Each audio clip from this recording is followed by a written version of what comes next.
네, 반갑습니다. 저는 사실 이렇게 권사님처럼 이렇게 안 보거나 할 수는 없고, 제 얘기를 다 듣게 되면 한 2박 3일 동안 안 가시고 들어야 되는데, 저는 제가 이거 좀 보면서 잠깐 말씀을 드리겠습니다. 먼저 저 부족한 저를 이제 이 자리에 세워주시고, 제 삶 가운데 역사하신 하나님의 은혜를 나눌 수 있도록 인도하신 하나님께 감사와 영광을 올려드립니다. 처음 전도 대행전에서 간정을 부탁받았을 때 사실 정말 하기 싫었었거든요. 왜냐하면 내 치부를 좀 드러내야 되고 또 여러 가지 어떤 나의 아픔도 있다 보니까 어떻게 하면 하지 말아야 되나 하는 생각에 했는데 하나님께서 어떤 마음을 주셔가지고 제 나름대로 이렇게 이제 선회를 갔습니다. 그래서 과연 내가 무슨 말을 할 수 있을까? 또 내 삶의 아픈 이야기를 어떻게 꺼내 놓아야 할까? 많이 망설였습니다. 하지만 제 삶을 돌아보니까 하나님께서는 제가 하나님을 찾기 전부터 저를 붙들고 계셨고 가장 어두운 시간에도 저를 놓지 않으셨다는 사실을 깨닫게 되었습니다. 그래서 오늘은 제 잘난 어떤 간정 이야기가 아니라 부족하고 연약한 그 한 사람이 어떻게 하나님 은혜를 만나기 전과 지금 만나기 후 지금 또 어떤 생활, 내 삶을 여러분한테 솔직하게 나누고자 합니다. 혹시 오늘 이 자리에 정말 아무 문제 없이 살아가는 것처럼 보이지만 마음 깊은 곳에 설명할 수 없는 그 외로움과 공허함과 안고 있는 그 살아가는 분이 계신다면은 제 이야기가 작은 소망과 작은 위로가 되시기를 바랍니다. 저는 어릴 적에 아주 부자는 아니었습니다. 보기에는 부족함 없는 그런 유년 생활에서 자라왔습니다. 그 가정 생활에서 자랐습니다. 하지만 제 마음속에는 늘 공허함과 외로움이 늘 따라다녔어요. 부모님께서는 저희 집은 이남 이녀 중에 제가 막내입니다. 제 위에 오빠가 4살 터울인데 그 오빠만 유달리 너무너무 사랑했어요.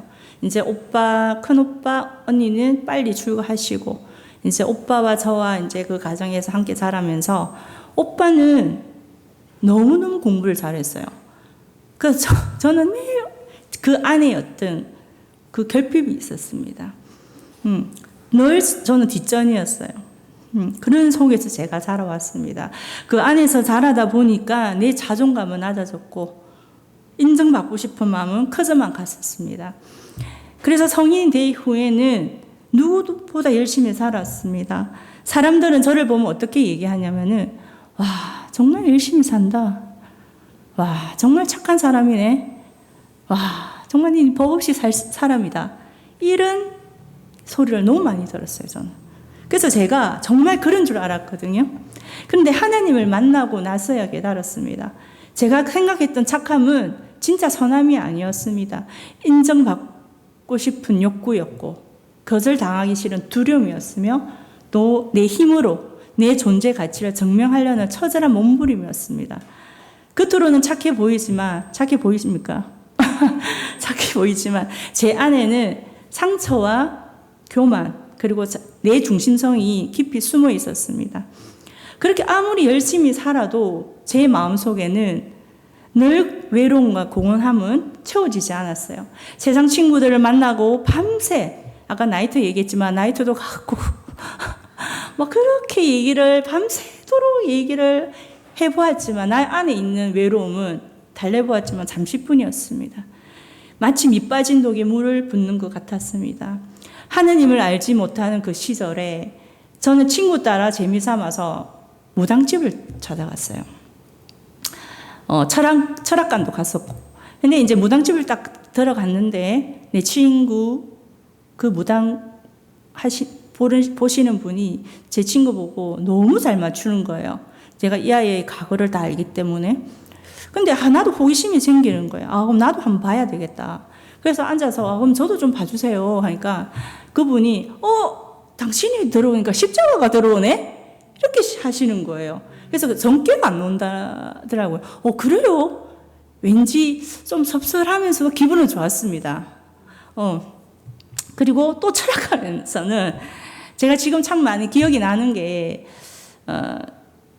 그분이, 저는 다른 어떤, 왜 우리가 철학관이나 무당집에 가면 미래를 좀 보고 싶어 하잖아요. 내가 앞으로 어떻게 될까 했는데 그분이 철학 공부한 지가 얼마 되지는 않으신 분인데 저보고 하는 얘기가 이런 거예요. 저는 궁금한 점을 묻고 싶은데 그분은 다른 얘기를 안 하더라고요. 당신은 교회를 가야 됩니다. 그 첫 한마디였어요. 아니 그게 아니고요. 다른 얘기를 좀 해주세요. 아니 당신은 교회를 가야 됩니다. 그래야 삽니다. 그래서 내가 더 이상 듣지 않고 나온데도 계속 당신은 꼭 교회 가셔야 됩니다. 그래야 삽니다. 꼭 교회 가세요. 꼭 이렇게. 저는 좀 솔직히 저 당시에는 무슨 뜻인지 몰라서 교회 가면 되는 거지. 나는 다른 질문을 하고 싶어서 궁금해서 들어왔는데 그분은 끝까지 다른 얘기를 일치 안 했습니다. 당신은 꼭 교회 가셔야 됩니다. 그래야 사는 겁니다. 가세요. 제 말 들으세요. 꼭 가세요. 그 더 이상 그 이하도 아니었습니다. 그래서 우리 엄마가 교회를 열심히 다니며 자식을 위해서 기도하니까 그런가 보다 그냥 웃어 넘겼습니다. 하지만 지금 돌이켜보면은 하나님께서 제가 하나님 알기도 전에 미리 저를 붙들고 계셨다는 겁니다. 그 엄마의 눈물을 기도를 들으시고 저를 눈동자처럼 지켜주셨던 것입니다. 이렇게 세월이 흘러가지고 이제 남편을 만나 결혼하게 되었습니다. 저는 결혼하면은 저 안에 있는 공허함과 외로움이 다 없어질 줄 알았거든요. 하지만 결혼은 또 다른 광야의 시작이었습니다. 제 시어머니는 교회의 권사님이었습니다. 믿음이 없는 저는 교회 다니는 사람은 정말 거짓 없이 모두 천사인 줄 알았어요. 너무 완벽한 사람인 줄 알았어요. 하지만 현실은 달랐습니다. 교회 안에서의 그 거룩한 모습과 실제 삶이 제 눈에는 너무 다르게 보였습니다. 신앙의 괴리를 보면서 실망도 많이 하고 교회에 대한 반감도 너무 컸습니다. 또한 친정어머니 역시나 새벽 기도를 단 한 번도 그러시지 않는 그만큼 열심히 보내셨지만 믿음이 없던 제 눈에는 좋은 모습보다 그 부족한 모습만 크게 보이는 거예요. 그래서 한때는 이런 생각까지 했습니다. 나는 저분들이 믿는 하나님이라면 믿고 싶지 않다. 지금 생각하면 참 어리석고 교만한 생각이었습니다. 그런데 참 이상한 일이 있었습니다. 분명 제 머리로는 감정으로는 교회가 싫고 거부감이 가득했는데 정작 제 발걸음은 교회 근처만 가도 눈물이 흘러내리는 거예요. 가슴도 답답하고. 그래서 예배당의 의자에 앉기만 하면은 그 말씀 시작부터 말씀 끝날 때까지 눈물이 멈추지가 않는 거예요. 저는 내가 눈물을 멈추려고 눈물을 닦아도 또 흐르고. 그러니까 제 남편은 부끄러워서 그런지 치면서 그만 울어라. 부끄럽다. 네가 죄가 많아서 그렇다. 그거는 잘 모르겠는데 하여튼 눈물이 계속 나오는 거예요. 지금 생각하면은 성령님께서 제 영혼을 만지고 계셨던 것이고 방황하던 제 영혼을 부르고 계셨던 것입니다. 자, 그러던 중에 제가 큰아이가 있고 밑에 이제 막내가 있는데 42대 아이를 제가 낳았습니다. 늦둥이죠. 그때 이제 출산하게 됐는데 근데 기쁨도 잠시 제가 큰 산후우울증이 왔어요. 우울증도 하고 공황장애까지 불안장애까지 찾아왔습니다. 찾아오면서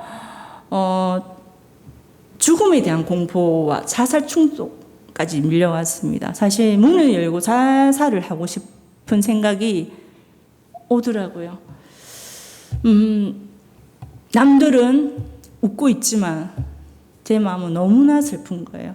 그리고 삶이 싫은 거예요. 어느 공간에 들어가도 답답하고 한때는 차를 못 탔습니다. 사람 만나기도 힘들고 그냥 혼자서 집에 우두커니 있을 때가 많았습니다.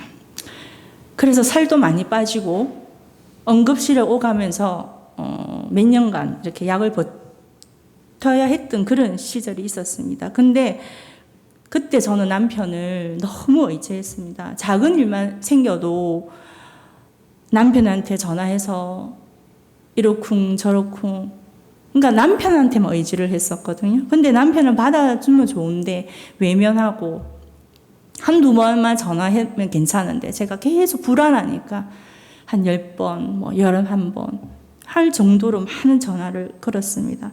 그러니까 남편이 없으면은 아무것도 할 수가 없을 것 같았습니다. 지금 생각해 보면은 사실 하나님보다 사람을 더 의지하고 있었던 것입니다. 조금 좋아지나 싶었을 때 이제 약을 먹고 몇 년 동안 좀 회복되는 중에 이제 남편이 회사 일로 해외로 나갔습니다. 남편의 부재는 저에게 너무나 큰 두려움이었어요. 교회는 다니고 있었지만은 믿음의 뿌리는 깊지 않아가지고 그랬는지 그때부터 저는 또다시 사람과 신비한 현상을 쫓기 시작했습니다. 그래서 여기저기 신령하다는 곳을 찾아다니기도 하고 어느 기도원에 가서 신유 은사가 있더라. 누가 예언 잘하더라. 사람들과 어울려 다녔습니다. 지금 돌이켜보면 참 부끄러운 모습이었습니다.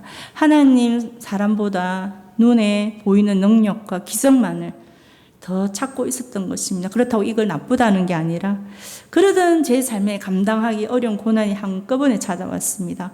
너뚱이 막내를 키워주기 위해서 저희 집에 오셨던 친정어머니께서 갑자기 치매가 오신 거예요. 처음 2년은 굉장히 행복했습니다. 엄마가 손주를 돌봐주시고 저는 다시 사회생활을 약도 먹으면서 좀 치료가 되고 이제 사회생활을 꿈꾸고 있었던 거예요. 하지만 모든 계획이 한순간에 다 무너졌습니다. 그러던 어느 제가 치매로 아프신 그 엄마를 모신 지가 이제 16년째입니다. 근데 시련은 그것으로 끝이 아니었습니다. 남편에게 암 진단이 내려졌습니다. 그때 큰아이도 큰 방황했습니다. 남편이 아들이 오토바이를 탔는데 그 오토바이가 그 아이를 쳤는데 올라가서 아이가 공중으로 떨어졌는데 아무 외상이 없는 거예요. 아무 다치지가 않았습니다. 저는 잘 모르겠습니다. 그때 우리가 기도를 하고 있었던 것 같기는 한데 아무튼 그런 여러 가지 이 아이의 그 방황. 정말 사방을 둘러봐도 출구가 보이지 않는 거예요. 저는 하나님께 울부짖었습니다. 왜 하필 접니까, 주님? 왜 우리 가정입니까? 왜 이런 일이 한꺼번에 일어납니까? 내가 예수를 믿는데 왜 이런 고난이 계속됩니까? 정말 하나님을 원망스럽고 서운했거든요. 그 당시에는. 교회도 더 가기 싫었고 하나님만 멀게만 느껴졌습니다. 특히 치매 어머니를 모시는 거는 생각보다 너무너무 힘들었습니다. 주변에서는 사실 시설에 모시라고 권하기도 굉장히 많이 했습니다. 저 역시 수없이 흔들렸습니다. 솔직히 말씀드리면 지금도 흔들립니다.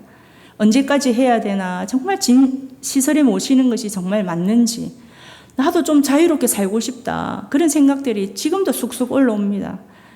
간증한다고 해서 제가 대단한 믿음의 사람은 된 것은 결코 아니고, 하지만 기도할 때마다 하나님께서는 정답을 주시기보다는 제 마음을 먼저 보게 하셨습니다. 돌아보니 저는 엄마 때문에 힘든 것이 아니라 내 뜻대로 살 수 없는 현실 때문에 더 힘들어하고 있었던 거예요. 오히려 엄마를 통해 하나님은 제 안에 숨어있던 이기심과 교만, 짜증, 분노, 그리고 지독한 내 중심성을 보게 하시면서 제 민낯을 보게 하셨습니다. 고난은 제 안에 있던 저 깊은 나의 민낯을 드러내는 거울이었습니다. 그리고 어느 날 제 마음에 깊은 깨달음을 주셨습니다. 하나님께서는 그 어머니를 통해 저를 빚어가고 계신다는 것을 알았습니다. 그 깨달음 안에서 저는 완전히 무너졌습니다. 저는 평생 제가 착한 사람인 줄 알았습니다. 하지만 하나님께서는 치매 어머니를 모시는 시간을 통해 가지고 제 진짜 부끄러운 모습을 많이 보여주셨습니다. 내가 생각했던 착함은 진짜 선함이 아니라 앞에 서두에 말씀드린 것처럼 인정받고 싶었고 또 거절당하기 싫은 그 두려움이었으며 내 의로 살아가는 교만이었습니다. 그러나 감사한 거는 하나님께서 그런 부족한 모습까지도 버리지 않으시고 하나님께서는 제 마음에 또 하나의 깨달음을 주셨습니다. 어머니는 저를 무너뜨린 짐이 아니라 하나님께서 보내주신 그 축복의 통로였다는 사실에 저는 다시 한번 눈물로 무너졌습니다. 그때 비로소 주님이 주신 그 깨달의 말씀이 로마서 8장 28절, 그 말씀이 제 마음에 들어오기 시작했습니다. 하나님을 사랑하는 자, 곧 그 뜻대로 부르심을 입은 자들에게는 모든 것을 협력하여 선을 이루느니라. 아멘. 하나님은 치매라는 고난을 통해 저를 훈련하고 계셨던 것입니다. 엄마를 통해 진짜 사랑을 배우게 하셨고, 정말 인내가 뭔지를, 인내를 배우게 하셨으면 무엇보다 하나님 한 분만 의지하는 법을 배우게 하셨습니다. 그리고 온 세계가 멈췄던 그 코로나 시기 때, 세상이 멈춘 것 같은 그 시간 속에서 하나님께서 저를 골방에서 만나 주셨습니다. 그동안 의지했던 그 세상의 모든 것들이 무너지고 비로소 하나님만 바라보게 되었습니다. 그때 회개가 터졌습니다. 사람을 의지했던 죄, 남을 원망하고 미워했던 죄, 내 힘으로 살려고 했던 교만, 그 모든 것을 십자가의 앞에 내려놓게 되었습니다. 그렇게 눈물로 다 쏟아내고 나니까 제 인생에 처음으로 경험하는 평안이 찾아왔습니다. 그때 제 마음에 깊이 새겨진 찬송이 바로 내 영혼이 은총 입어. 내 영혼이 은총 입어 중한 죄짐 벗고 보니 슬픔 많은 이 세상도 천국으로 하도다. 할렐루야 찬양하세. 내 모든 죄 사함받고 주 예수와 동행하니 그 어디나 하늘나라. 이 찬송이 바로 제 삶의 고백이 되었습니다. 어머니 치매는 지금도 사실 계속 진행 중이고 삶의 무게도 사실은 그대로입니다. 그런데 제 마음이 여러분 변했습니다. 주님께서 제 마음에 진짜 주인으로 들어오셔가지고 공허했던 그 심령에 하나님의 나라가 이루어지기 시작했습니다. 찬송가 가사처럼 멀리 배던 그 하늘나라 내 마음속에 이루어지니 날로 가깝도다 라는 그 고백이 제 고백이 되었습니다. 문제가 사라져 평안한 것이 아니라 문제 가운데서도 함께 하시는 그 하나님 때문에 제 마음이 평안을 할 수 있었습니다. 사람이나 신비주의, 현상 쫓는 것이 아니라 오직 하나님의 말씀과 기도밖에 없음을 뼈저리게 깨닫게 됩니다. 그리고 하나님은 우리 가정을 향한 회복 은행도 주셨습니다. 암 진단을 받았던 남편은 치료를 잘 마치고 지금은 암 진단 완치 2년 지나가고 있습니다. 건강한 시간을 지금 보내고 있는 중이고, 그리고 고난의 한 폭판에서도 당장 보이지는 않지만 지나고 보니까 하나님은 한 번도 우리 가정을 놓으신 적이 없었습니다. 지금 제 어머니는 사실 저를 알아보지 못하십니다. 대소변도 잘 못 가리시고 세상의 기억은 대부분 사라졌습니다. 그저 어린아이와 같은 그런 존재입니다. 하지만 놀라운 거는 제 어머니께서 그 평생 40년 동안 불렸던 찬송가, 주기도문, 사도신경은 다 아십니다. 세상은 기억은 힘이 했지만은 구원자이신 예수님만은 정말 잊지 않으신 겁니다. 그 모습을 볼 때마다 저는 다시 고백합니다. 하나님 정말 살아계십니다. 사람의 기억은 사라질 수는 없지만, 사라질 수는 있지만 하나님께서 붙드신 그 영혼이 결코 사라지지 않습니다. 이제 말씀을 맺고자 합니다. 과거에는 마음속 채워지지 않는 그 공허함과 외로움, 원망, 진짜 문제로 보이지 않고 그저 남들도 이렇게 살겠지, 세상 사람들이 늘 하는 푸념이겠지 당연하게 생각했습니다. 그러던 제가 길고 긴 고난의 터널을 지나며 이제는 내 삶의 고백이 원망이 아니라 감사가 될 수 있음을 깨닫게 되었습니다. 진솔하게 고백하자면은 예수를 믿기 전보다 지금의 삶이 육체적으로나 현실적으로 사실 더 힘든 건 사실입니다. 하지만 늘 제 마음이 비어있던 그 과거의 삶보다는 주님이 계신 지금이 훨씬 더 좋습니다. 이제는 내가 왜 살아야 하는지 그 이유를 알게 되었고 무엇이 진짜 행복인지 알게 되었기 때문입니다. 고난은 저를 망가뜨리는 저주가 아니었습니다. 하나님께서 저를 빚어가는 가장 깊은 사랑의 손길이었습니다. 여러분, 혹시 지금 눈물의 골짜기를 지나고 계십니까? 기도해도 변하지 않는 현실 때문에 낙심 가운데 계십니까? 저도 그 길을 걸어왔습니다. 아니, 사실 지금도 그 길을 걸어가고 있습니다. 아니, 저보다 더 힘든 길을 걸어가시는 분도 분명히 있을 거라고 생각합니다. 하지만 분명히 말씀드릴 수 있습니다. 하나님은 지금도 영원토록 살아계십니다. 하나님은 어제나 오늘이나 영원토록 변함없이 우리를 사랑하시는 분이십니다. 저와 여러분을 결코 포기하지 않으시며 지금 이 순간에도 우리의 삶 가운데 신실하게 일하고 계십니다. 저는 여전히 부족합니다. 지금도 현실 앞에서 흔들리고 너무 연약한 사람입니다. 하지만 넘어질 때마다 다시 붙들어 주시는 살아계신 하나님 계시기에 오늘도 소망 가운데 걸어갑니다. 제 삶은 여기까지 인도하신 신실하신 하나님께 모든 영광을 올려드립니다. 부족한 저희 간증 들어주셔서 감사합니다.